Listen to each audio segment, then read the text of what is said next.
Hello, welcome to another video. It's the Audiophile Journeyman. This is going to be a video. It's going to have a sound demonstration of the Nola speakers connected to the Conrad Johnson power amp, preamp, and played back through the Sony SACD. The speakers in this Sony SACD were in another video prior to this connected to the audio note system. And this is to give a demonstration for the Conrad Johnson and the Nolas. So this is Sony's the same thing. So you compare that video to this one. It's going to be the same music. I'm going to play it a little louder this time. Some across the room. And hopefully the speakers hold up okay. The speakers will be okay. The microphones won't clip or anything like that. One thing I did notice, so I've had this system on now for probably 3 or 4 hours at least, playing music.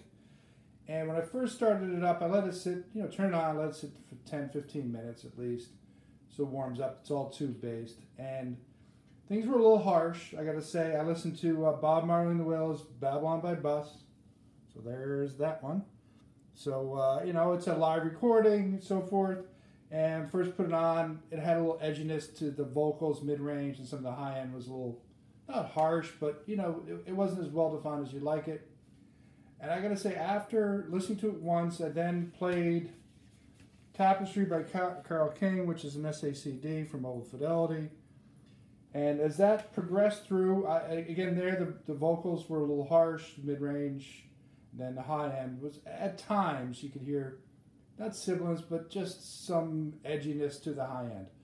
So again, after about an hour and a half to 2 hours of listening to those two, I went back and redid them, and was in and out of the room, but then coming back, the bass was more defined, the mid-range was better, so as everything warmed up, after really 2 hours of playing music, it sounded much better.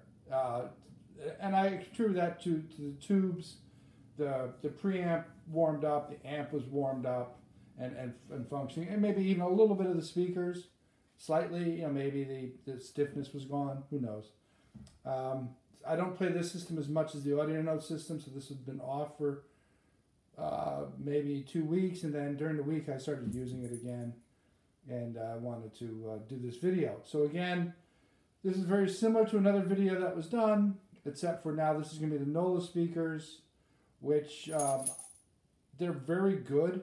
They're not as great as the audio note, but they are as dynamic.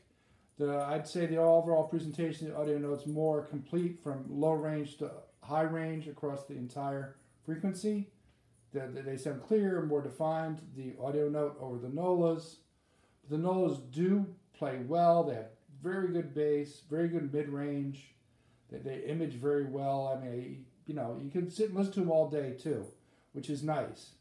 It's not, even at moderate volumes, you're not, turning off the music after an hour or two. Again, like I played this most of the day, most of the morning to get it warmed up, to get it the best possible way. So hopefully it comes through well in the presentation. Again, it's going to be Stravinsky, The Rite of Spring. This is similar to the other video that was done. I'm going to start it just from the very beginning. They give me a copyright on it, but I still leave the video up, so it's beneficial for people to listen to it. All right, so thanks a lot, and hopefully you guys enjoy this. I will cut it off after about 15 to 20 minutes, because I just don't want super long videos. It's just not worth. I don't think people really get into them that much. I don't want to waste the people's time on them. All right, so thank you again. I'll do another video going forward. I'll probably try to do the turntable off of this system, but that's a line stage, that Conrad Johnson, so it's not as easy as I'd hope. All right, so thanks again, and hopefully you enjoy.